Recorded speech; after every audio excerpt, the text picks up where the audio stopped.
Les taux ont été très bas en 2020 et je pense qu'ils vont continuer à être très bas en 2021. Donc c'est encore bien sûr le temps d'acheter et d'acquérir sa résidence principale. Je suis Aurélie Sanchez, directrice associée de meilleurtaux.com Shell.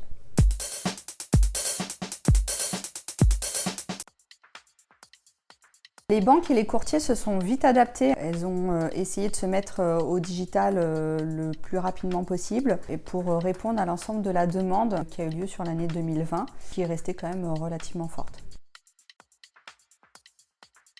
Il s'agit principalement de 3 mesures.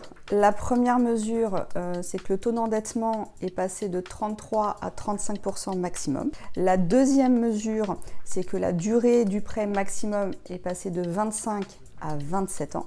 Et la troisième mesure, les banques ont une capacité de dérogation de 20% contre 15% l'année dernière.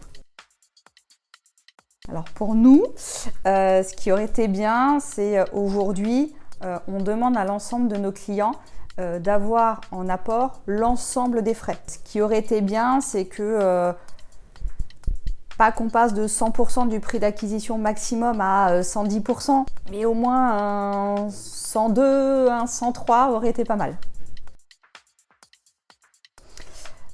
Je pense que les banques vont suivre, du moins je l'espère, les nouvelles normes du HCSF. Maintenant, attention, elles vont être très vigilantes sur le secteur d'activité professionnelle des personnes. Elles vont regarder s'ils sont au chômage partiel ou pas, depuis combien de temps et à quel pourcentage.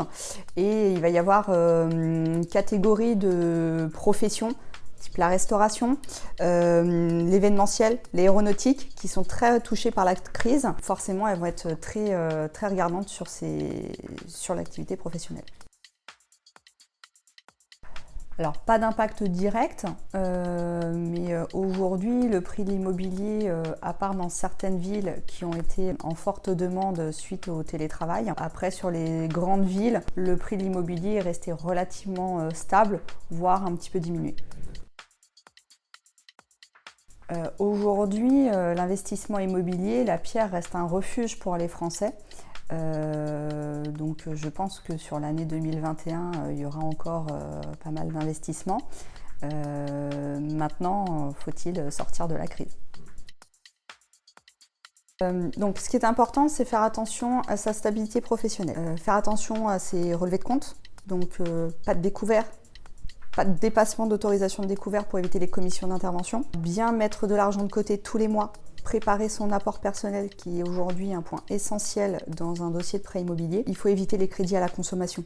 Éviter les paiements 10 fois sans frais quand on veut acheter un sèche-linge. Éviter les petits crédits à la consommation. Si vous avez un crédit de consommation pour une voiture, bon bah là vous n'avez pas le choix, mais vraiment évitez tout ce qui est petit crédit à la consommation. Ça montre que vous avez un profil consommateur et les banques n'aiment pas trop ça. Vivement que le Covid se termine.